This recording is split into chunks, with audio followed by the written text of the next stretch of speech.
move. Connecticut leaders and community groups came together today in New Britain for a discussion on homelessness.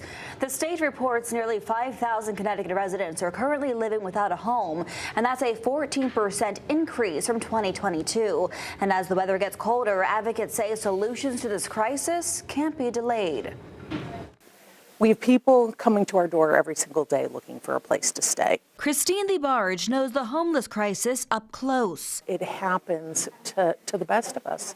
A lot of us are one paycheck away. At St. Vincent de Paul Mission of Bristol, she welcomes people off the street and into her shelter. But lately, places to sleep are harder to find. Nobody knows where to send people to go. So one of the hardest parts of our day every single day is saying, all the shelter beds in the state are full, and there is no place to stay. But let's talk about where you can go. Let's talk about what services there might be and what we might be able to do in the meantime. Her organization is shifting the focus to the help they can lend right now, from walk-in services like showers and mailboxes to long-term outreach. Our outreach goal is to try to home people before they even come into shelter, which is so important. And as temperatures drop, the demand for resources is on the rise. The latest state tally shows nearly 5,000 people in Connecticut don't have a physical address, a 14% jump from 2 years ago. Among them, seniors whose Social Security checks no longer cover the rent,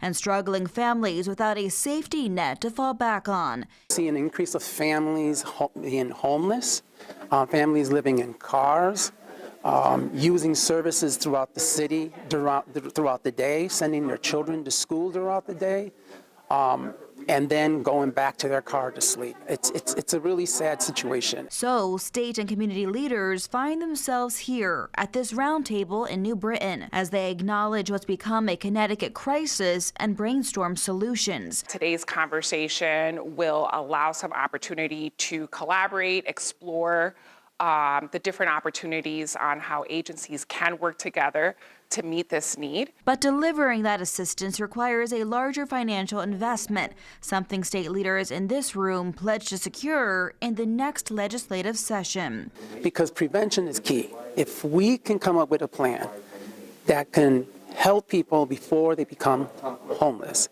put resources behind that, we're going to spend a lot less after the fact.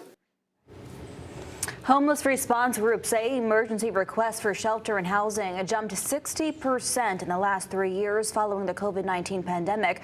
The growing need comes amid reductions in funding, including a $500,000 cut to cold weather response. Advocates say this will only lead to more people sleeping outside this winter.